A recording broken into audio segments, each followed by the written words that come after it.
muito bom dia! O NA1 está começando nesta segunda-feira, 29 de setembro. Seja bem-vinda, seja bem-vindo, você aqui de Pernambuco e você também que nos acompanha em Alagoas, pela TV Asa Branca.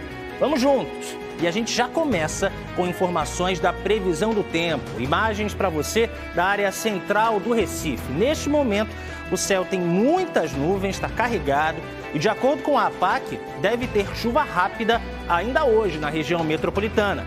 Vamos agora para Alagoas, Maceió, ao vivo na sua tela. Essa imagem aí é da Avenida Fernandes Lima. Nesse momento, com o céu também carregado, hoje choveu logo cedo em Maceió, mas o tempo parece firmar. Agora a gente vai olhar um pouquinho do trânsito, também aproveitando esse finalzinho de manhã, início de tarde. Sinal fechado para os carros e ônibus e também para as motos, mas assim a gente sabe que essa virada de manhã para tarde é complicado em todo lugar. Hora de conferir alguns dos nossos assuntos de hoje. É comum ver nas ruas motoristas que ligam o pisca-alerta do veículo para cometer infrações, como estacionar em local proibido. Nossas equipes flagraram essa cena em vários pontos e tem até motorista tampando a placa do carro para não receber multa. O calendário do NA1 está em Jaboatão dos Guararapes. Moradores reclamam da sujeira na rua Gilberto Carlos Arzar. Eles dizem que tem lixo por toda a parte e pedem a atenção da prefeitura do município. Você vai ver também uma reportagem sobre o papel do vereador. Você lembra em quem votou nas últimas eleições? E o que ele ou ela estão fazendo? O NA1 foi em busca dessas respostas. Ele está fazendo as coisas que disse que ia fazer. Tá não, vice. O senhor acha que esse vereador, ele está cumprindo o que prometeu? Foi uma vereadora. Está dentro das possibilidades dela. Sabe aquelas batidas bem aceleradas do coração do nada? Ou quando você sente o ritmo diferente do normal, um pouco mais lento? São sintomas de taquicardia e você pode participar da entrevista daqui a pouquinho com uma especialista no assunto, mandando a sua pergunta pelo Canal Globo. O QR Code você já viu, tá aí na tela. E você que está em Alagoas, manda também a sua dúvida e conta pra gente de que lugar você está assistindo ao NA1. Tem muito mais para você até 1 da tarde. A gente está só começando. Agora são 11 horas e 45, quase 46 minutos, e você acompanha imagens da Avenida Vereador Otacílio de Azevedo, olha, no bairro de Nova Descoberta, zona norte aqui do Recife. O trânsito nesse momento está mais intenso, os carros seguem aí para a Avenida Norte, a Avenida Beberibe também. A gente sabe, é hora do almoço, de buscar as crianças na escola, seguir para o compromisso da tarde. E para ajudar que tudo flua bem, existem regras de trânsito que, entre outras coisas, diminuem congestionamentos. Mas tem gente que não segue a legislação e pratica infrações, algumas bastante comuns nas cidades. Uma delas é o uso aleatório do pisca-alerta do veículo, principalmente para estacionar em locais errados. Um carro parado em local proibido, perto do mercado de Afogados, com pisca-alerta ligado. O flagrante é das câmeras da CTTU. O motorista do veículo parou para descarregar bananas e cobriu a placa para tentar impedir a multa. Foram mais de 40 minutos até tirar toda a mercadoria, sempre com pisca-alerta aceso. Logo depois, descobriu a placa e foi embora. Gilberto é taxista há 15 anos, trabalha neste ponto, no bairro de Afogados. O local, conhecido pela feira e o mercado público, tem um sistema de fiscalização de trânsito por vídeo monitoramento. E ele vê com frequência condutores usando pisca-alerta da forma errada. Isso acontece sempre aqui em Afogados, por conta de fazer fila dupla. Isso tem enchido a paciência de muitos motoristas, principalmente aplicativo. Ele está esperando o passageiro, muitas das vezes não identifica onde ele está, aí liga o alerta e fica se comunicando no celular, que já é proibido, né? E fica com o alerta ligado, fazendo fila dupla e o trânsito vai congestionando. Cenas como essas são muito comuns no trânsito do Recife e região metropolitana. Pisca-alerta ligado, em fila dupla, em locais onde o desembarque é um perigo para os passageiros, onde não há autorização para parar. Como se essa luzinha piscando justificasse algo que o Código Brasileiro de Trânsito considera uma infração. O pisca-alerta só deve ser usado em situações de emergência ou quando há um risco imediato para sinalizar para outros motoristas. Por exemplo, um carro parado na rua por falha mecânica ou acidente, parada obrigatória em um local perigoso, como curvas sem acostamento ou ainda quando é preciso avisar sobre um perigo súbito, como um congestionamento repentino numa rodovia. Existem aquelas situações em que o veículo vai ser imobilizado alheio à vontade do condutor. Quando é alheio à vontade do condutor, ele tem que ligar o pisca-alerta nessas situações de emergência. Mas o que a gente mais vê acontecendo nas vias urbanas é o condutor, por exemplo, que imobiliza o veículo numa placa de proibido estacionar e fica aguardando a chegada do passageiro. Ele aguardar a chegada do passageiro já se caracteriza estacionamento, mas ele aciona o pisca-alerta achando que talvez ali ele ganharia algum tempo, seria um salvo-conduto, mas não é. A utilização do pisca-alerta nesses casos é uma infração de trânsito. Petrônio é motociclista e confessa que às vezes usa o pisca-alerta por conveniência. Quando a pessoa quer desembarcar, a pessoa está fazendo uma viagem, quer parar num local proibido, quer desembarcar, a gente liga o pisca-alerta já para... O carro que vier atrás está sinalizado, né? É uma infração. Parar em esquina, que a gente faz muito. E motoqueiro mais faz. 7 horas da manhã. Avenida Cruz Cabugá, em frente ao Hospital do Câncer, em Santo Amaro. O trânsito já é agitado por causa do horário e vários motoristas param para que passageiros desçam ou para esperar alguém embarcar no veículo. O resultado é ainda mais engarrafamento. E não há sinal de guardas de trânsito, pelo menos para orientar as pessoas. Nesta rua lateral do hospital, saindo do shopping Tacaruna, há uma área de estacionamento. Seria uma possibilidade para motoristas e passageiros fazerem o embarque e o desembarque, mas nem sempre tem vagas. Na falta de lugar para estacionar, este carro parou quase em frente ao ponto de ônibus e acionou o pisca-alerta por quase 10 minutos. Na rua José Luiz da Silveira, no bairro do Espinheiro, existe um hospital particular. Sem estacionamento para todo mundo, os carros param ali mesmo, na lateral da via, com o pisca-alerta ligado. Na Rua da Hora, também no bairro do Espinheiro, encontramos um caminhão parado com pisca-alerta, num lugar onde a placa indica proibido estacionar. A multa, de natureza média, gera 4 pontos na CNH e custa R$ 130,16. Mas evitar essa infração vai muito além do que pesa no bolso. Fazer a coisa certa pode evitar acidentes. Muitas pessoas usam o pisca-alerta como se fosse um elemento que o blindasse a cometer uma infração. Então eu vou descarregar um carro numa esquina, em algum canto, ligo logo o pisca-alerta e fico me sentindo blindado para não levar uma autuação. Não é assim, tem que ser dobrada. Quando se proíbe, quando se impede uma atitude, uma posição no trânsito, não é pensando em notificar, é pensando em proteger. Muita gente fala da indústria de multa, mas eu tenho uma sugestão para acabar com a indústria de multa, é não cometer a infração. Aí acabou-se, ninguém mais vai poder dizer isso, mas a gente tem que ter cuidado, em primeiro lugar, com a vida. Sempre, né? E olha, se você flagrar infrações recorrentes como essas aí que nós mostramos na reportagem, pode denunciar, pode e deve denunciar aos órgãos de trânsito. A gente separou alguns contatos que você está vendo aí. Olha só, aqui no Recife, o número da CTTU é o 0800 081 1078. Em Jaboatão dos Guararapes, você pode denunciar na Central de Trânsito. O número está aí também, DDD 81 99476 3655.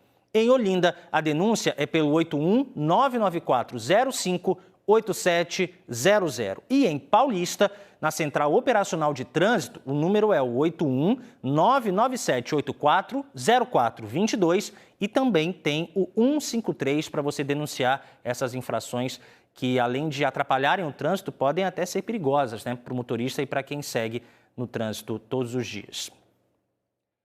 Desde o fim de semana, o sinal da TV Asa Branca, afiliada à Globo, está no ar no estado de Alagoas. É o início de um novo capítulo da afiliada.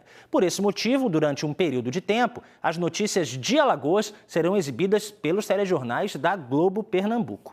O compromisso, claro, é sempre com a informação de qualidade, com a valorização da cultura e com o povo alagoano. E a gente segue falando sobre o uso do pisca-alerta aqui na região metropolitana do Recife. Nós mostramos agora há pouco, né, esses problemas todos. Mas vamos saber como é lá em Maceió. Lucas Malafaia está aqui e vai conversar com a gente. Lucas, seja muito bem-vindo ao NE1.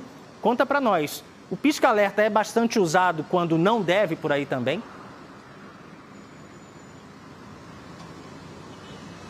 Muito obrigado, Gustavo. Bom dia a você, bom dia a todos, aos pernambucanos que nos acompanham pela Globo Pernambuco. Bom dia também aos alagoanos que já nos acompanham pela TV Asa Branca. Antes de falar do trânsito, queria reforçar que nós já estamos transmitindo em TV aberta para Maceió e região metropolitana no canal 28.1, na cidade de Delmiro Gouveia, no sertão de Alagoas, no canal 14.1. E em Arapiraca, no agreste do estado, o canal é o 15.1. Lembrando que a pauta da TV Asa Branca é o interesse dos alagoanos. E agora sim, falando do trânsito, nós estamos aqui na Avenida Fernandes Lima, no cruzamento com a Avenida Rotary, que é uma das avenidas mais movimentadas aqui da capital alagoana. E sim, para sua pergunta, os motoristas por aqui também costumam abusar desse artifício. Aqui na Avenida Fernandes Lima acontece uma situação muito particular.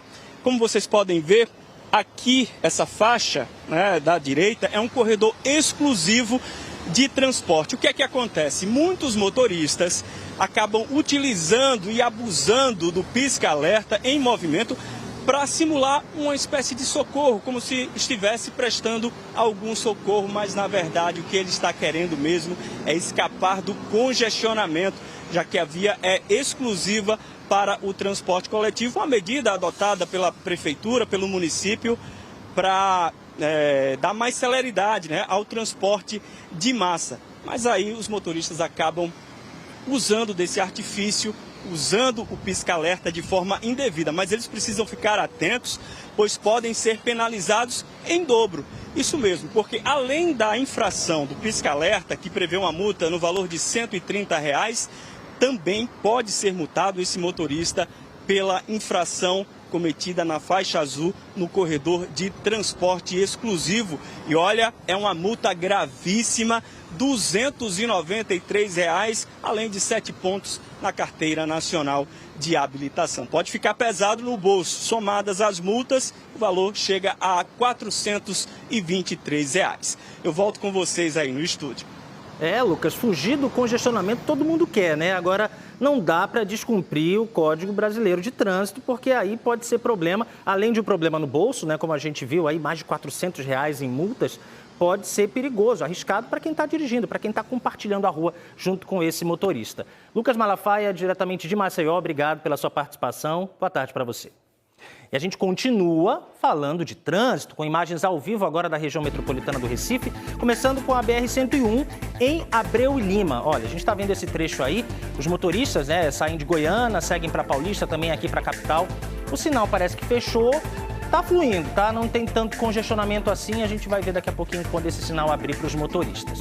Vamos agora para a Pan-Nordestina, aqui em Olinda, bem pertinho, mais perto da gente, né, em frente ao Fórum da cidade. Lado direito, que está mais carregado aí, os motoristas seguem para Peixinhos, também aqui para o Derby, para o centro do Recife. Já a pista da esquerda é para quem vai para o TI da PE15 e também para Paulista, na região metropolitana.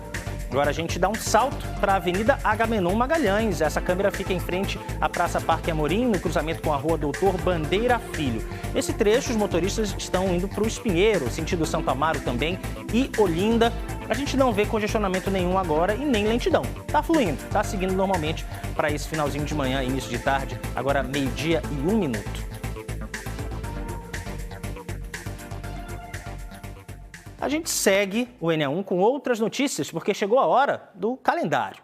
Moradores de Barra de Jangada, em Jaboatão, enviaram vídeos mostrando a situação da rua onde moram. Olha só. Dificuldade do povo para passar pela rua. A lama eterna. Olha pra aqui.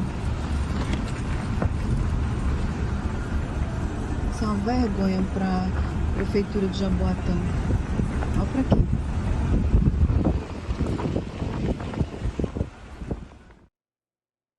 Bom, essa rua que vocês acabaram de ver é a Gilberto Carlos Zarzar, em Barra de Jangada. É onde está a Daniele Fonseca, porque deve ser muito difícil, né, Daniele, conviver com essa sujeira. Você está aí para ouvir os moradores, ele já deve ter reclamado bastante, né? Boa tarde, bem-vinda. Oi, Gustavo, boa tarde para você, para quem está nos acompanhando, inclusive o nosso telespectador, telespectadora lá do estado de Alagoas. Olha só, um pouquinho de tempo que a nossa equipe de reportagem chegou aqui, já dá para sentir mau cheiro, poeira medonha quando os carros passam, porque a rua também não é calçada. Olha só, o amontoado de lixo, gente. Aí a gente já vê ali pombo, que é um animal que transmite doenças, né? O aspecto terrível que fica a rua, o local onde essas pessoas moram. Aqui é um trecho basicamente residencial, sabe? Quase não tem comércio, empresa, são casas mesmo. E o pessoal tendo que conviver com esse absurdo aí. Estou aqui com a Ângela, ela foi uma pessoa que entrou em contato com a nossa produção, já está segurando aí o nosso calendário que a gente vai marcar já já. Ô, Ângela, qual é o principal? São muitos, né? Mas de morar junto de um lixo nessa quantidade, com todos esses outros problemas que isso acaba gerando. Boa tarde. Boa tarde a todo mundo. Veja só, Dani, eu já morei aqui há um tempo atrás, já fazem uns 15 anos que eu morei aqui, fui embora, voltei.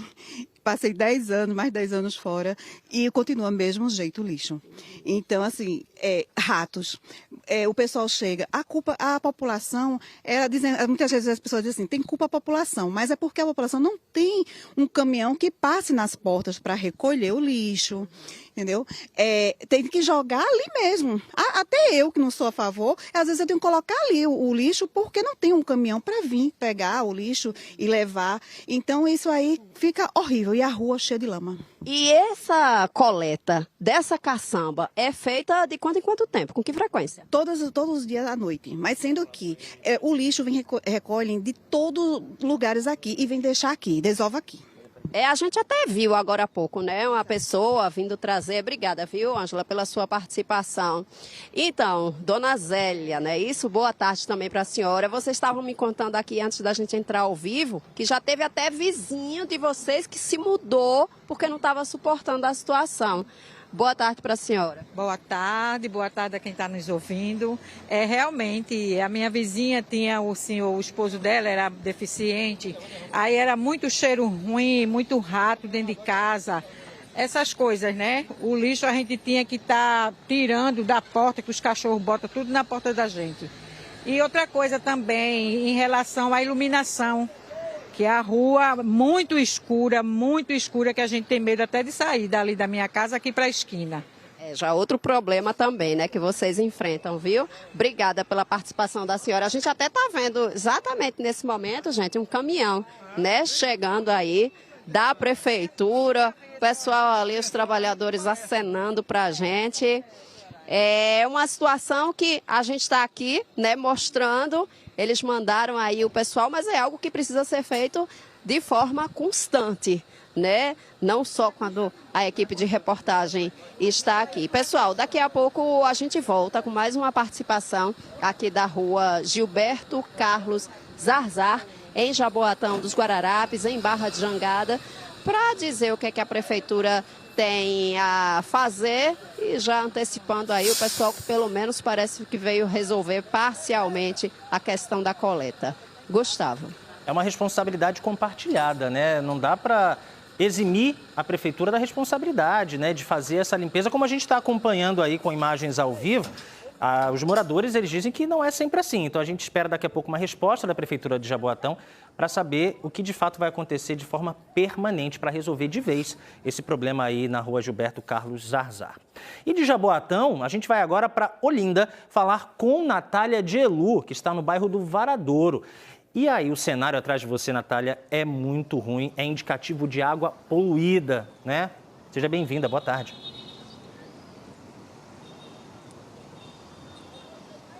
Boa tarde, Gustavo. Boa tarde aos amigos pernambucanos que já nos acompanham e boa tarde também aos alagoanos que estão assistindo ao NE1 nesta tarde de segunda-feira. A gente fala ao vivo, como você falou, do bairro do Varadouro, em Olinda, em frente ao mercado Eufrásio Barbosa, né?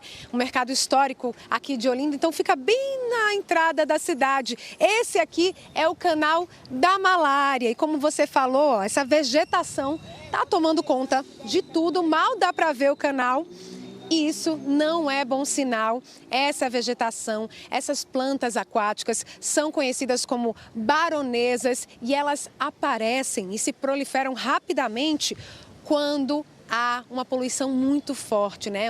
Quando há muita matéria orgânica e isso prejudica várias questões, né? A vida aquática é prejudicada porque a formação desses tapetes de baronesa bloqueia a passagem de luz, também reduz a quantidade de oxigênio e causa mau cheiro em algumas situações e também atrai mosquitos. Então, algumas pessoas mandaram vídeos, mensagens para a gente porque estavam curiosos, porque de repente o canal da Malária ficou assim cheio de baronesas. De vez em quando a gente fala sobre esse assunto, né, nos nossos telejornais, porque até que parece bonito, mas não é bom sinal não. É sinal de poluição. A gente pediu uma resposta à Prefeitura de Olinda, né? Porque se é sinal de poluição, algo precisa ser feito, né? Alguma medida do poder público. E a Prefeitura disse que desde o início do ano já realizou ações de limpeza aqui no canal da Malária e em todos os outros canais da cidade, o que resultou na retirada de mais de 20 mil toneladas de entulhos e resíduos descartados de forma irregular. Sobre essa situação aqui que a gente está mostrando, né, o acúmulo de baronesas no canal da Malária, a Prefeitura disse que uma equipe especializada será enviada aqui ao local para analisar esse cenário e promover medidas adequadas. É mais uma vez uma oportunidade, né, para a gente falar, para não descartar lixo nas margens ou dentro dos canais. Esse também foi um pedido da Prefeitura que disse que viria até o local a analisar essa situação do acúmulo de baronesas aqui no bairro do Varadouro. A gente volta com você, Gustavo. A gente que não conhece pode até achar bonito, né? Olha só, um cenário verde como esse, mas isso é um péssimo sinal, é poluição que faz mal à saúde de todos nós. Natália, muito obrigado, viu, pelas informações. E já que a gente começou a falar de saúde, vamos falar de um problema no coração que, se não for diagnosticado, pode levar a um AVC, acidente vascular cerebral, e até a morte. É a arritmia cardíaca, uma imperfeição no coração que faz com que ele bata mais rápido ou mais devagar. Tem gente que apresenta sintomas, como palpitações, tonturas e dores no peito. Mas tem outras pessoas que não sentem nada, o que é muito grave. Joab Alves está com uma médica cardiologista e conversa com a gente agora. Ô Joab, boa tarde, bem-vindo. Tem tratamento para arritmia? Oi, Gustavo, muito boa tarde para você, boa tarde também aos pernambucanos e alagoanos que estão acompanhando a nossa programação e quem vai nos ajudar a bater esse papo sobre esse assunto, a arritmia, a doutora Valéria Lafayette, seja muito bem-vinda aqui ao NE1. Tem tratamento, né, doutora, mas vai variar do tipo de arritmia? Sim, boa tarde, Gustavo, boa tarde aos telespectadores. Então, Joab, a arritmia é um mundo, tem muita coisa. Então, a gente tem que primeiro informar. Tem arritmias que aceleram o coração, mas tem arritmias que desaceleram o coração. Isso já faz toda a diferença no tratamento. Geralmente, as que aceleram têm tratamento medicamentoso, tem tratamento com procedimentos, como a ablação, né? E as que desaceleram, a gente geralmente, quando é mais preocupante, o tratamento é a instalação do marca-passo. Existe um tempo para ter uma arritmia durante o dia, por exemplo? Às vezes aquela pessoa está praticando exercício físico, demora para voltar aos batimentos normais. Então, algumas arritmias, elas vêm... Bom, a gente teve um probleminha com o sinal de Joab Alves, é uma transmissão pela internet. Ele estava conversando com a médica cardiologista sobre arritmia cardíaca, que é aquela condição que faz o nosso coração bater mais rápido ou bater mais devagar. Tem gente que sente, né, aquele calor no peito, uma dor muito forte, mas tem gente que não sente nada. Daqui a pouquinho o Joab Alves vai voltar para mandar mais respostas para você que está enviando para nós aí a sua pergunta sobre esse tema. O QR Code vai aparecer daqui a pouquinho aí na tela para você seguir participando. Você aqui de Pernambuco e você também de Alagoas que está nos acompanhando. Agora, como toda segunda-feira, o G1 Pernambuco traz os serviços disponíveis na região metropolitana. Bruno Marinho, boa tarde, seja muito bem-vindo. Hora do Pega a Dica, né? Vamos embora, Gustavo. Boa tarde para você e para todo mundo ligado aqui com a gente no INE1. O pessoal já sabe, né, Gustavo? Toda segunda-feira a gente bate ponto aqui, é compromisso sério. Tá na agenda. A gente te mostra onde encontrar serviços de graça no Grande Recife. E o caminho você já sabe, o QR Code aí na tela. Então, abre a câmera do teu celular, aponta para ele como se fosse tirar uma foto, aí vai aparecer um link. Você acessa e vai direto para a reportagem dessa semana, que está repleta de dicas, incluindo as que a gente vai falar agora, né, Gustavo? Então vamos a elas. Bora começar, então. A primeira dica, pessoal, é para quem quer tirar, por exemplo, a segunda via de certidão de nascimento, de casamento, de óbito, ou então quer agendar um serviço de saúde na unidade de saúde da família, ou então solicitar uma credencial de estacionamento para grávidas, idosos, pessoas com deficiência e pessoas com transtorno do espectro autista, por exemplo. Todos esses atendimentos, todos esses serviços, você pode conseguir aqui, ó, hoje, a partir de 1 da tarde até 4 da tarde, no Núcleo de Práticas Jurídicas do Centro Universitário UniFBV Uaiden, que fica neste endereço aqui, Rua Jean-Emile Favre, número 422, no bairro da Imbiribeira, no Recife. Não precisa agendar, é só chegar lá para ser atendido. Opa, vamos lá, tem mais uma. Tem mais dica, Gustavo, bora lá. A próxima dica é para pessoas físicas e microempreendedores individuais que querem regularizar a situação fiscal. Então, se você precisa quitar um débito com o governo federal, ou então abrir, ajustar ou encerrar o CNPJ, que é o Cadastro Nacional de Pessoas Jurídicas, você pode fazer isso hoje, a partir das 2 horas da tarde até 6 horas da noite, no Laboratório de Práticas e Gestão do Centro Universitário Estácio Recife. Neste endereço aqui, ó, Avenida Abdias de Carvalho, número 1678, no bairro da Madalena, também no Recife. E, Gustavo, olha só, muito bom poder estudar de graça, né? Sem pagar nada por isso. Coisa boa, ainda mais se preparar para o mercado de trabalho que é tão competitivo, né? E imagina, além de não pagar para estudar, ainda receber uma bolsa de estudo, ainda receber dinheiro por isso. Um sonho, hein? Pois é o que está sendo oferecido pelo IFPE, que é o Instituto Federal de Educação, Ciência e Tecnologia de Pernambuco. Através do programa Autonomia e Renda da Petrobras, são oferecidas bolsas nos valores de R$ 660 para o público em geral e 858 para mães com filhos com até 11 anos de idade. As aulas são no Recife e em Jaboatão dos Guararapes, na região metropolitana. E os cursos são de auxiliar de serviços diversos, mecânica dinâmica e eletricista industrial. A inscrição já está aberta, é feita na internet, mas o prazo termina quarta-feira agora, no dia 1º de outubro. Então não perde tempo não. Pega lá o link para fazer tua inscrição lá no g1.com.br/PE, ou então pode fazer melhor, né, Gustavo? Ir na loja de aplicativos e digitar lá G1, baixar o aplicativo do portal. De graça, que nem tudo isso que a gente falou aqui, então, né, meu amigo? Gente, muito obrigado, Bruno. Boa tarde para você, viu? Obrigado pelas dicas. Tamo junto. Tchau, pessoal. Até semana que vem. Tchau. Bom, a gente vai para o intervalo agora e, a seguir, o INE1 foi em busca de informações sobre o trabalho dos vereadores do Recife. Você vai ver também o trabalho de uma ONG que constrói casas para pessoas em situação de pobreza. E ainda, você usa sabonete líquido ou sabonete em barra? Sabe o que rende mais? O INE1 desvenda esse mistério já já. A gente vai para o intervalo agora, 12h15. Não sai daí.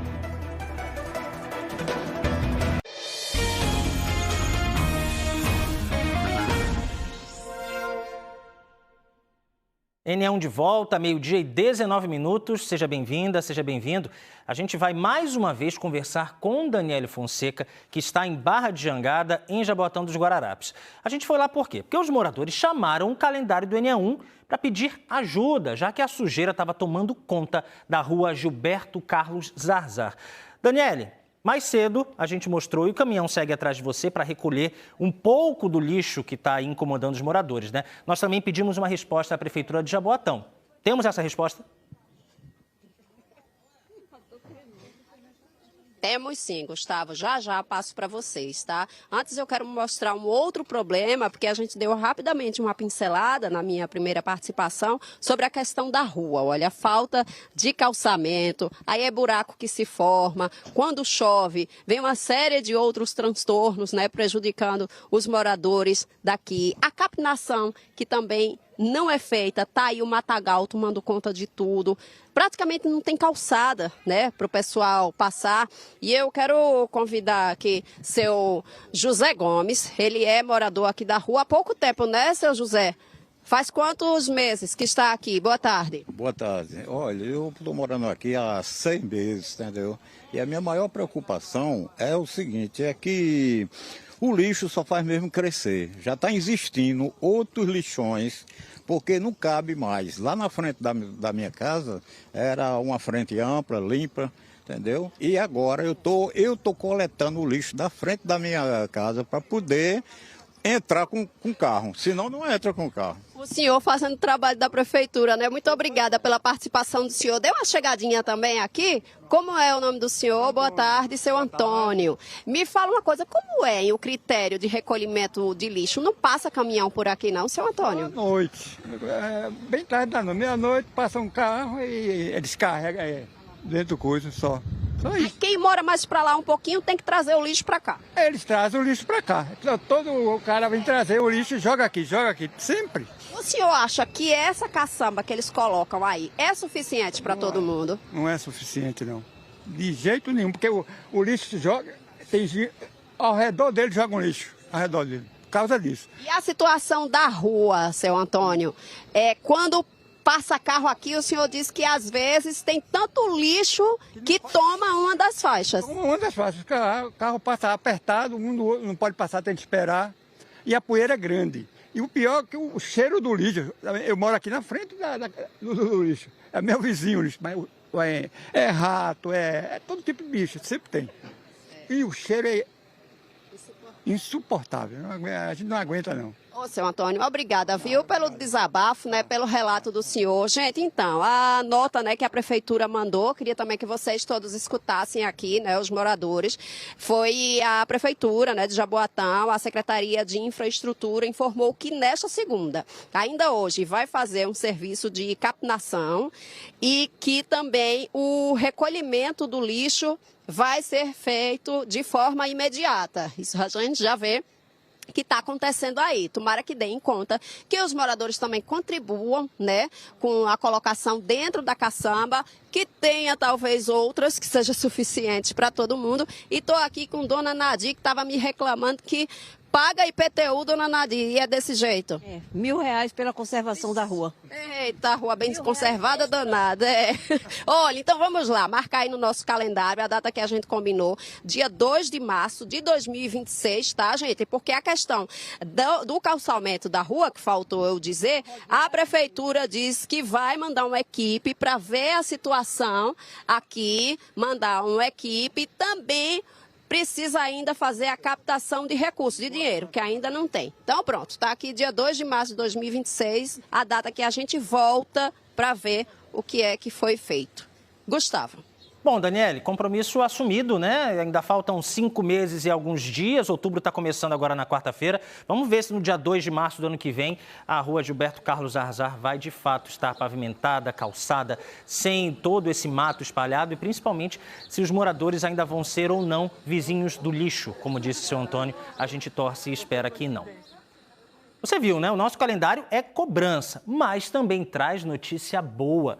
Moradores do bairro de Dois Unidos reclamaram de uma cratera que prejudicava a comunidade. Bom, a gente foi lá, cobrou junto com eles e o problema foi resolvido.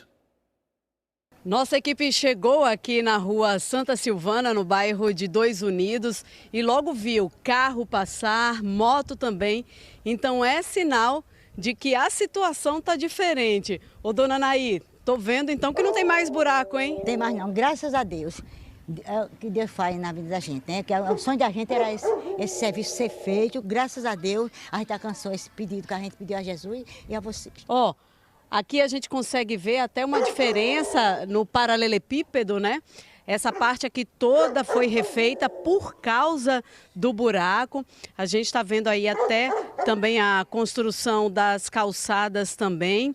A nossa equipe esteve aqui em julho, quando tinha uma cratera no meio da rua, e aí que não passava carro, não passava moto, né? Como é que é o nome da senhora? Meu nome é Ielva. Como é que estava antes, hein, dona Ielva? Estava pior. Oxe, aqui ninguém... Eu mesmo não descia. Eu passei um mês sem descer. Porque Nem a pé passava? nem a pé passava. Não. Por que a senhora tinha medo de passar? Era? Por causa do buraco. E tinha medo de cair. A rotina toda de vocês estava mudada por causa disso? Né? Tudo mudado. A gente tinha que pegar pela outra rua, por causa da trapera aqui, que estava muito grande. Na frente da minha casa, o muro também ali, só faltou desabar, que a trapera ficou muito enorme, que eu não podia nem entrar nem sair no portão da minha casa. Ô, dona Fabiana, vocês ficaram quanto tempo convivendo com aquele buraco tão grande aqui na rua? 6 meses aqui, né, nessa luta, a gente lutando e querendo sair para a padaria, para comprar pão, querendo ir para a UPinha, para o médico, não podia. Sempre isolada dentro de casa. E eu tenho um pé também que eu já quebrei aqui mesmo na ladeira, que é cirurgiado, e eu não podia me mover para não piorar a situação mais ainda. Imagino, ó, nossa equipe esteve aqui no mês de julho, conversou com a comunidade, a gente mostrou como é que estava o problema do buraco aqui na rua, o transtorno para os moradores também. A gente marcou a data no calendário para poder continuar acompanhando a situação aqui da comunidade e a gente voltando agora para poder ver como que está a situação. E aí a gente chega aqui agora e encontra a rua já com o problema resolvido. Eu moro aqui já há mais de 58 anos e a gente sempre preservou a nossa ladeira. E eu quero agradecer bastante a toda a equipe da Globo que me atendeu. E eu estou muito feliz e eu quero aqui parabenizar também a comunidade, porque sem elas a gente não faria nada, né? Olha, esse calendário resolvido, que é bom demais de ver e que a gente já vai carimbar, vamos botar o carimbo aí de resolvido? Porque eu estive aí em julho, eu e Fátima Teles, a gente viu que a situação estava muito complicada, estava chovendo demais, tinha um sofá no pé da ladeira que não deixava carro nenhum passar, era um perigo, o chão estava sendo todo comido por dentro, as calçadas estavam em risco e que bom mesmo poder ver a comunidade aí de Dois Unidos com uma rua inteira, com uma rua nova de novo e boa, né? Como tem que ser sempre. Obrigado pela confiança mais uma vez dos moradores. Agora a gente vai falar de novo com Joab Alves. Ele está com uma médica para falar sobre arritmia cardíaca, que é quando o coração bate mais rápido ou mais devagar. Algumas pessoas têm esse problema e nem sabem. E aí acabam praticando esportes de alta performance, corridas, musculação. E aí, o que pode acontecer? Joab, explica pra gente agora sim com o sinal de internet valendo. Contigo, Joab. Agora sim, Gustavo, a doutora Valéria continua aqui com a gente para a gente tirar essas dúvidas. O pessoal está mandando muitas por aqui para a gente pelo Canal Globo. Mas antes, doutora, eu acho que é importante a gente reforçar a importância e qual o momento de procurar um profissional da área da saúde. E outra pergunta que eu já aproveito aí, sobre os equipamentos eletrônicos. Eles ajudam a identificar uma arritmia? A procura ao médico, a ida ao médico, ela deve ser rotineira, porque a gente, na verdade, na medicina a gente quer prevenir que a pessoa adoeça, que o problema aconteça, a gente quer se antecipar ao problema. Então, uma consulta cardiológica, uma consulta médica, com exames de rotina, pode detectar arritmias que não dão sintomas ainda e que podem complicar no futuro. Em relação aos dispositivos, né, principalmente os relógios, que está muito em alta no momento, não só para quem faz exercício, eles são de muita utilidade. Agora tem que saber usar. Então, se você detecta algo estranho, fora do padrão dos teus batimentos cardíacos, acelerou demais, desacelerou demais, no momento que você não estava fazendo nada, de repente acelera aquela frequência cardíaca, começa a acelerar muito, ou durante o exercício mesmo, você tem que levar essa informação para o médico e isso vai ajudar bastante no teu diagnóstico. E não tem idade, né, doutora? Não tem idade, né? A gente sabe que algumas arritmias, elas vêm mais com a idade, como as arritmias que desaceleram, que Bom, que pena, né? A gente teve mais um problema aí com o sinal de Joab, mas a doutora estava falando sobre os cuidados que a gente precisa ter com o nosso coração, né? Ele acelera, às vezes nem avisa. Vamos tentar voltar com o Joab agora? Agora sim, Joab, vamos nessa.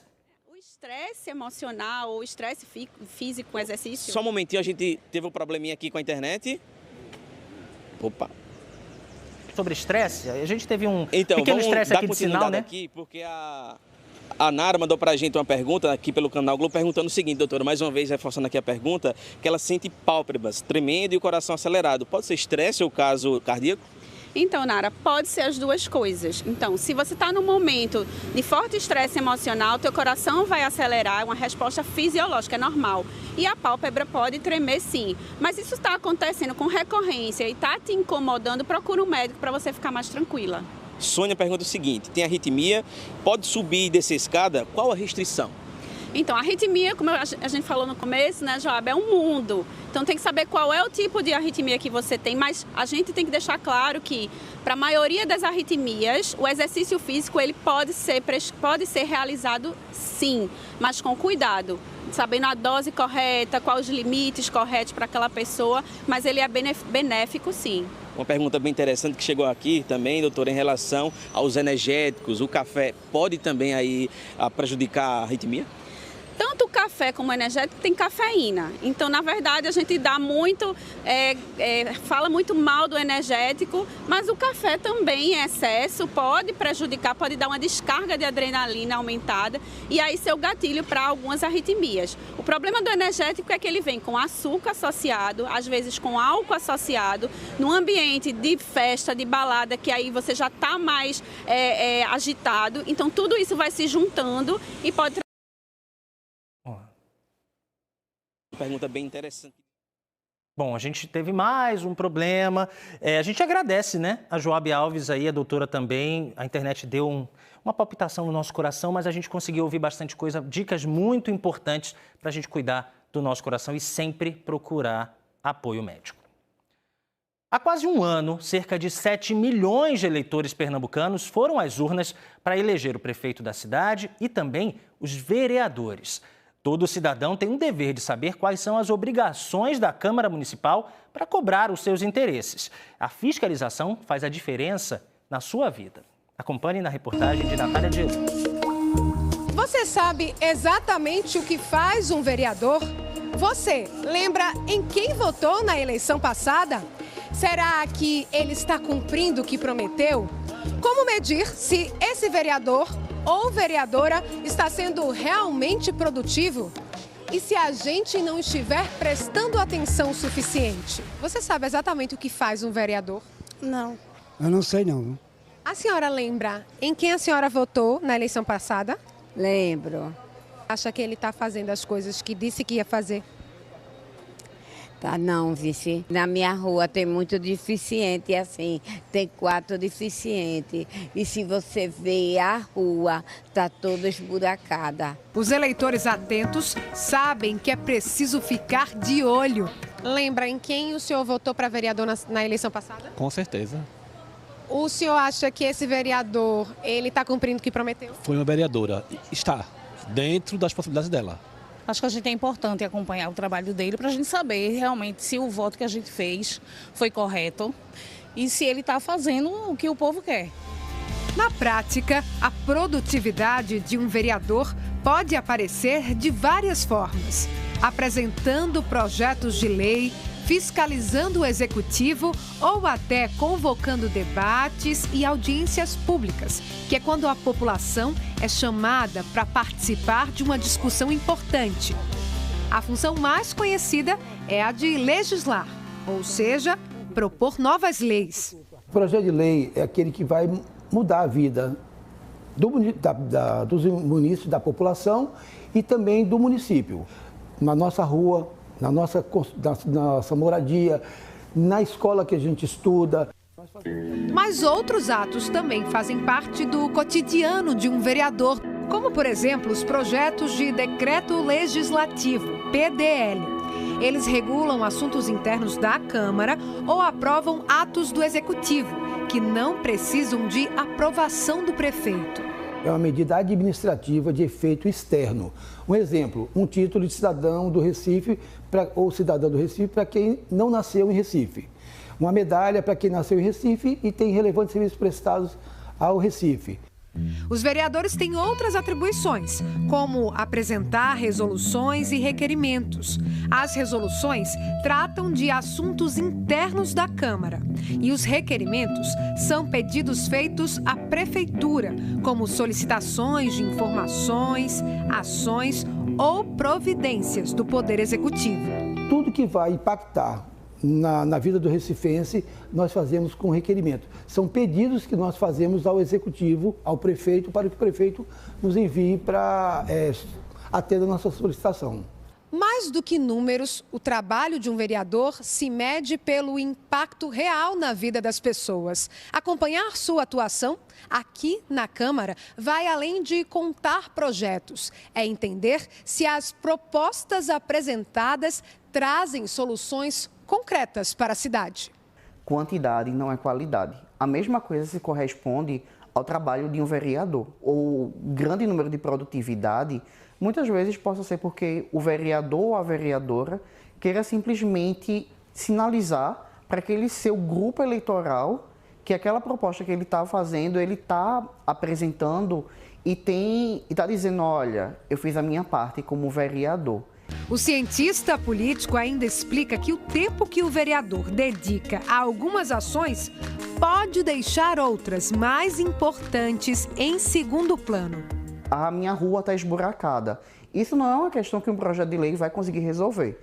O vereador vai apresentar um requerimento para que se tenha consciência desses problemas naquela localidade e, a partir de então, depois que ele apresenta, começa a verdadeira atividade do vereador, que é cobrar a mesa diretora da casa, que é cobrar ao secretário específico, seja de educação, de obra, de saúde, ou até mesmo ao prefeito, para que possa resolver aquele problema. Cobrar essa postura do seu vereador nem sempre é fácil, mas o primeiro passo é acompanhar. Então a gente pode seguir as redes sociais e os canais de comunicação e a partir daí acompanhar as pautas que estão sendo votadas. E quando a gente fala pauta, é um nome muito bonito, mas nada mais é do que políticas para conseguir resolver os seus problemas, apresentar soluções que sejam viáveis. E a partir daí você conseguir observar se você concorda ou discorda com aquele vereador ou vereadora que você votou. O Enem fala agora sobre o poder do diálogo desde os primeiros anos de vida. Conversar com o filho ou a filha é uma responsabilidade dos pais e quanto antes essa prática virar rotina, mais saudável a relação familiar pode ser. E dialogar de forma aberta com as crianças e adolescentes também pode ser o caminho para protegê-los de um problema grave demais, o assédio sexual. Vamos então conversar sobre isso com a ajuda da psicóloga Otovanilda Góes aqui no estúdio. Seja muito bem-vinda. Muito boa tarde. Boa tarde. Conversa sobre conversa, importantíssimo. Vamos embora. Fique à vontade. Bom, é importante falar, conversar desde cedo, a gente sabe, mas a compreensão das crianças ainda está começando, né? Nos primeiros anos de vida, o entendimento de mundo. Então, nesse comecinho, até os 3, 4 anos de idade, como abordar temas parecidos, como conversar com essas crianças ainda bem pequenininhas sobre temas que são bastante delicados? Veja, a linguagem, na verdade, ela é fundante para a criança, independente do tempo. E antes de falar com a criança sobre assuntos delicados, é importante que a família já tenha desenvolvido uma relação afetiva. Porque é através da afetividade que a criança vai conseguir ouvir qualquer conteúdo dos pais. Às vezes a família fica receosa, esse assunto é tenebroso, esse assunto é delicado, porque muitas vezes não é a dificuldade da criança em ouvir o assunto, é o próprio adulto, que não tem a estrutura e que não aprendeu a dialogar e a encarar seus desafios e seus medos. Não teve essa formação, né, para poder repassar aos filhos. Isso dificulta um pouco mais esse processo? Exato, porque muitos pais, eles veem a sexualidade como se fosse sinônimo de sexo, e não necessariamente. Sexo é uma coisa, sexualidade é outra. Sexo a gente vai falar de órgão genital, vai falar da relação sexual em si. A sexualidade a gente vai falar sobre a afetividade, sobre a nossa percepção, sobre a autoimagem, sobre como a criança percebe o mundo, como ela percebe a si própria. Então, quando vai se falar sobre sexualidade, a gente vai ajudar a criança a perceber-se como algo que tem um poder de não, de dizer não, que é alguém ativa, né? Que essa criança tem autonomia, mas ao mesmo tempo que essa criança, ela entenda que ela é amada. E como é que a gente entende que o outro é amado? Que a gente é amada? Através dos gestos, do comportamento, das falas, do diálogo, como essa criança é aceita. Então, às vezes o que acontece, as crianças muito pequenininhas, você está fazendo isso, é muito feio, é terrível, você se comportou direitinho, eu vou ver com fulano de tal se você se comportou direitinho. É sempre aquela psicologia do temor, né, do medo. Isso.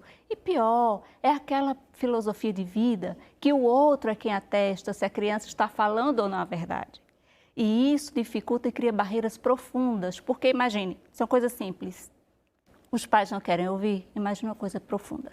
E com o tempo, né, esse desafio vai aumentando, porque com a idade, né, com a chegada da puberdade, entram outras questões na vida dessas crianças, desses pré-adolescentes, e a conversa também tem que avançar para outros pontos, né, outros caminhos. Como é que faz isso nessa fase que é tão delicada? Veja, se a criança já vem num construto de consciência corporal, de consciência de si, por exemplo, vamos lá, para efeitos práticos, a criança pequenininha, 2, 3 anos, ela vai entender o que a gente chama de imagem corporal. Então, o que é isso? Olha, tem partes do seu corpo que são partes que as pessoas podem tocar e outras partes não podem. É o toque bom e o toque ruim. O que é o toque bom e o toque ruim? É aquele toque bom, é aquele que você pode fazer na frente das pessoas, que você se sente bem, que você fica feliz, que você não precisa guardar segredo, que você pode contar para todo mundo. Então, esse é o toque bom. Agora, e o toque ruim, mamãe? Qual que é, papai? O toque ruim? Olha, o toque ruim é aquele que você não fica confortável, que as pessoas tocam em você, que você fica com vergonha, que fica com medo, que não pode falar na frente de todo mundo. Então, a criança já vai estar construindo uma conscientização daquilo que pode e aquilo que não pode. A gente está falando aqui de família, né? Mas a construção da cidadania, a construção de todos nós, né, como identidade e também até de conhecer o próprio corpo, depende de todos os atores envolvidos. E a escola é um ator fundamental nesse processo, né? Como é que ela entra respeitando esses limites, alguns que só a família tem, mas sabendo do seu papel formador? Pois é, educar uma criança é muito complexo.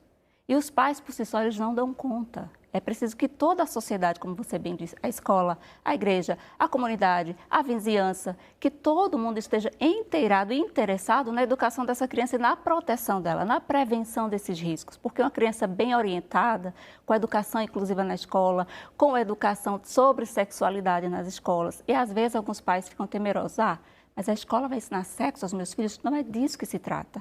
Essa conscientização corporal e mais a conscientização dos limites que a criança precisa dar a possíveis abusadores. E essas conversas são cada vez mais importantes em tempos de estímulos da internet, essa formação às vezes torta, né, às avessas que vem das redes sociais muitas vezes. O papel do diálogo ele fica ainda mais importante, né? Pois é, porque hoje em dia nós podemos constatar, inclusive em pesquisas, que as crianças até 10, 12 anos, quase todas elas já tiveram acesso a algum tipo de pornografia. Então, assim, são imagens, são flashbacks, então é muito importante que os pais também tenham esse cuidado, mas que dialoguem, porque a gente ainda vive no sentido da punição. Se não há abertura para dialogar sobre isso, vai passar desapercebido ou vai passar-se de forma punitiva que a criança não vai ter abertura. Porque, veja, se a criança entende que é o abusador, porque é muito difícil identificar. Os pais, às vezes, não sabem, porque são pessoas moralmente bondosas, são pessoas insuspeitáveis, muitas vezes, mas porque o comportamento do abusador ele se parece muito com aquele tio gentil.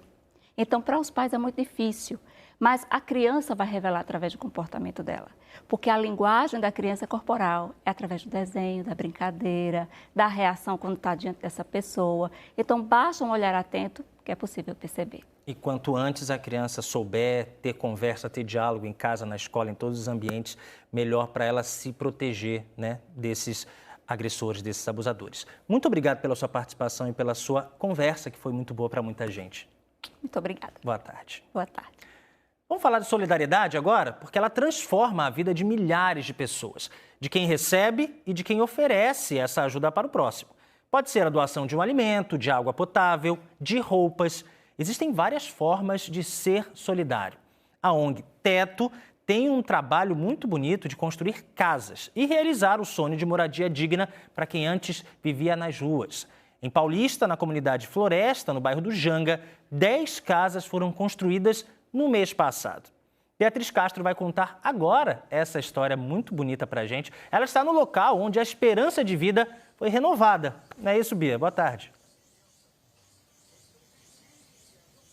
Oi, Gustavo. Boa tarde a todos. A esperança, gente, tem cor, tem teto, tem piso. Essa casa de madeira construída pelo pessoal da Teto. Foram 10 casas construídas aqui na ocupação Floresta. Uma casa dessa, a preço de mercado, se o pessoal fosse construir, ficaria em torno de R$18 mil. Mas o trabalho de voluntários concedeu essa casa de graça para os moradores que viviam em condições muito precárias. Deixa eu chamar para a nossa conversa a Rafaela Souza, que é a gerente nacional da Teto Brasil. Boa tarde, Rafaela. Me conta, esse é um modelo emergencial, né? Como é que ele chega aqui a Pernambuco? Boa tarde. Exatamente, esse é o nosso modelo mais comum de casa, que é a moradia emergencial, em que a gente trabalha justamente com famílias que estão em situação de emergência habitacional, né? Então, a Teto ela trabalha primeiramente com o acesso à moradia. A gente acredita que o direito à moradia ele é o direito que sustenta todos os outros, e a gente tem vários projetos, vários tipos de moradia diferentes. Esse é o que a gente mais consegue escalar, que é justamente a moradia emergencial. Então, a gente chegou em Pernambuco a Teto de forma geral em 2019 e aqui na Ocupação Floresta nós chegamos no ano passado, já fizemos a construção de alguns projetos e agora a construção dessas 10 moradias. Quais são as próximas casas a serem construídas? A gente vai ter uma nova leva de construção em novembro. Então, a gente vai fazer mais uma leva de construção aqui também na Ocupação Floresta. E a gente também vai ter a construção de uma horta comunitária, que até o final do ano vai acontecer também aqui na comunidade. Como é que as pessoas ajudam? Como é que pode ajudar? Perfeito. A gente tem nossas redes sociais, então quem quiser ajudar, convido vocês a seguirem a gente nas redes sociais, no Instagram. A gente tem o teto.br, que é o Instagram da Teto Brasil, e o teto.br.pe, que é o Instagram da Teto Pernambuco, e lá a gente tem todas as informações sobre inscrição para atividades voluntárias, doação, etc. Então as pessoas podem ajudar nesses dois formatos, ou vindo construir em conjunto com a gente. Não precisa ter experiência, não precisa saber nada de construção, então a gente acredita que qualquer pessoa consegue fazer e também pode ajudar com doação, apoiando diretamente a nossa causa. Eu vou chamar para a nossa conversa, Rafaela, a dona Severina, que eu visitei a casa dela. Vem cá, dona Severina. Vamos ver se o pessoal roda as imagens da casa da senhora, toda organizada, toda bonita, casa nova. Tá feliz, dona Severina? Muito feliz mesmo. Como é que a senhora vivia antes? Eu vivia pagando aluguel, aí saí do aluguel, fui morar lá na beirinha do rio, uma casinha pequenininha, um barraquinho pequenininho, depois a Luana e Leandra me tirou de lá e botou naquele cantinho ali. Vai fazer 4 anos já que eu estou ali. Eu estou muito feliz ali. Eu vi que a senhora tem plantas, botou tapete, vasos. A sua casa é uma graça. Obrigada. Está feliz ali? Estou muito feliz. Deixa eu falar com o Boladão também, que é outro morador. Vem cá, Boladão. Você vivia onde? Como é que era a sua casa? Minha casa era aproveitável, de madeirinha de guarda-roupa, reciclagem. E como mais próximo da Dona Severina, debaixo de um pé de árvore, chamado pé de angelim, uma área muito risco, né, de desabar. E ela caiu, e foi quando comentei com Dona Luana, Dona Leandra, ela me deu esse apoio e me botou lá no finalzinho ali, no lugar mais seguro e mais sossegado. Você mora com quem agora na casa nova? No momento eu moro só, né, tenho uns filhos que são separados, mas moro com a mãe dele. É confortável essa casa? É boa? Aguenta o calorão? É fresquinha? Muito bem, é muito confortável. À noite sempre faz um barulhozinho quando cai umas folhinhas, mas é muito seguro. E representando a Teto, parabéns para a Teto, né? Que trouxe essa energia, essa força, essa união, como ela acabou de falar, junto com esse guerreiro também aqui. O pessoal aqui é só gratidão, né? É tudo gratidão, brinca, se mela, som esportivo e toma trabalho igual, com muita segurança. Tem que cuidar, então. E a gente estamos aqui cuidando, sempre fazendo o melhor, umas plantinhas, umas mudas, frutas. E parabéns para Teto, campeão mundial. Parabéns para todos. É bom para quem recebe, como a gente está vendo, né? Parabéns. Parabéns para todos, né? Que temos na esperança de outros moradores que também estão nos barracos aí em risco de desabar. Mas a gente está sempre alertando. E acreditamos no sucesso deles também. Estamos aqui para isso. Tomara que essa alegria seja compartilhada. Rapidinho, só para mostrar. Quem ganha fica feliz. E quem faz a casa, como é que fica? Muito feliz também, né? A gente sempre fala que é uma relação de troca. Então, a maior potência da Teto é juntar o voluntariado com os moradores, com moradoras e vir para o território e fazer essa construção em conjunto, né? Então, a gente acaba aprendendo muito mais do que ensinando qualquer coisa. Eu acho que fazer esse processo, ele é muito especial. Então, convido aí todo mundo para vir com a gente e lutar pela superação da pobreza no Brasil e em Pernambuco. Obrigada, querida. Parabéns, Gustavo. A gente segue daqui com essa casinha linda aqui, ó, na cor da esperança.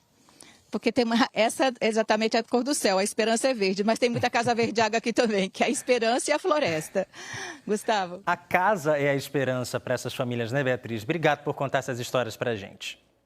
E logo mais no Jornal Hoje você vai ver que autoridades de saúde em São Paulo investigam uma terceira morte suspeita por consumo de bebida adulterada com metanol. Boa tarde, César Tralli. Olá, boa tarde. Um ótimo começo de semana para você. Estamos de olho numa situação bem preocupante. São as mortes suspeitas por intoxicação com metanol, substância química altamente tóxica. Está sendo usada para adulterar bebidas vendidas em bares e baladas. A polícia e o sistema de saúde já receberam relatos de 16 casos só no estado de São Paulo.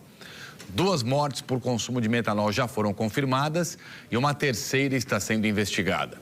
Hoje é o Dia Mundial do Combate ao Desperdício de Alimentos. E com tanta gente em situação de rua, tanta gente pobre que mal consegue fazer uma refeição decente, o Brasil ainda joga fora muita comida que poderia ser reaproveitada, doada, compartilhada. Vamos então mostrar iniciativas inspiradoras de combate ao desperdício. Os detalhes você confere já então no JH. Não perca e um abraço. 12h, 51 minutos, hora de dar outro giro pelo trânsito da região metropolitana do Recife, começando com imagens ao vivo da Avenida Doutor José Rufino. Esse é o bairro da Estância. Essa câmera fica em frente ao Colégio Visão. Do lado direito, os motoristas estão indo para Afogados. Já do lado esquerdo, motoristas sentido BR-101, também Jaboatão dos Guararapes. Sinal fechado para a pista da direita. Quem segue pela pista da esquerda está pegando agora, fazendo essa conversão, mas sem engarrafamento nesse momento. Vamos agora para bairro de Areias, para a Avenida Recife, na saída da Vila Cardeal e Silva.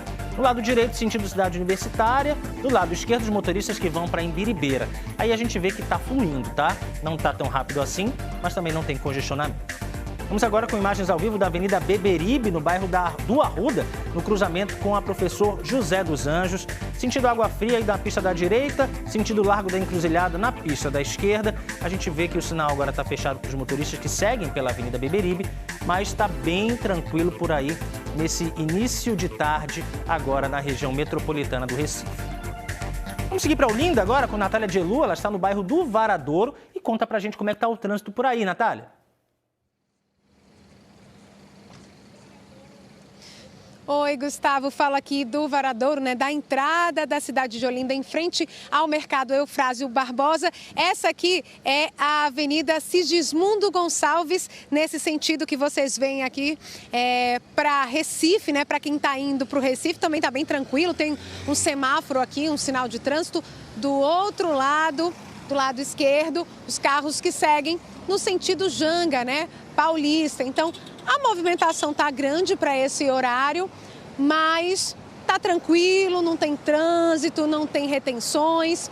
Essa área aqui que fica perto do canal da Malária. Então, o pessoal que está, por exemplo, saindo agora para ir trabalhar para o lado de Paulista, para o lado do Janga, que vai pegar a Avenida Beira-Mar aqui em Olinda, está tudo bem tranquilo. E também para quem está voltando, para quem está indo para o Recife, de repente pegar a Avenida Agamenon Magalhães, a Avenida Cruz Cabugá, trânsito tranquilo, apenas as paradas no semáforo.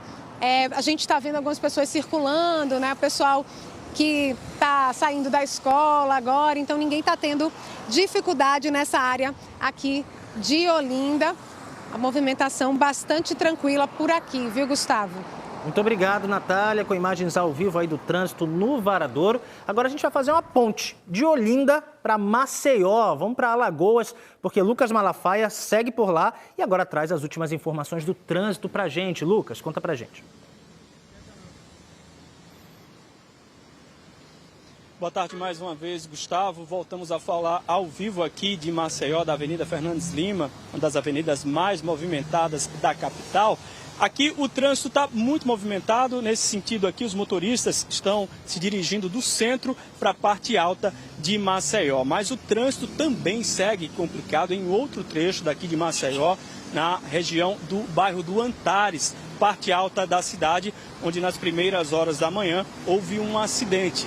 Um caminhão colidiu com um poste de energia elétrica, esse poste acabou caindo e olha, por pouco não acontece uma tragédia. Um motociclista trafegava pela via no exato momento do acidente e precisou pular da motocicleta para não ser atingido pela fiação de energia elétrica que ficou espalhada no chão e também pelo próprio poste, né, que ficou atravessado na via. Nesse momento, o trânsito segue muito complicado por lá. Agentes do Departamento Municipal de Transporte e Trânsito de Maceió, o DMTT, seguem no local para orientar os motoristas. A orientação é que eles sigam as placas de sinalização e as orientações dos agentes, porque o trânsito vai ficar complicado, pelo menos até o final da tarde nessa região.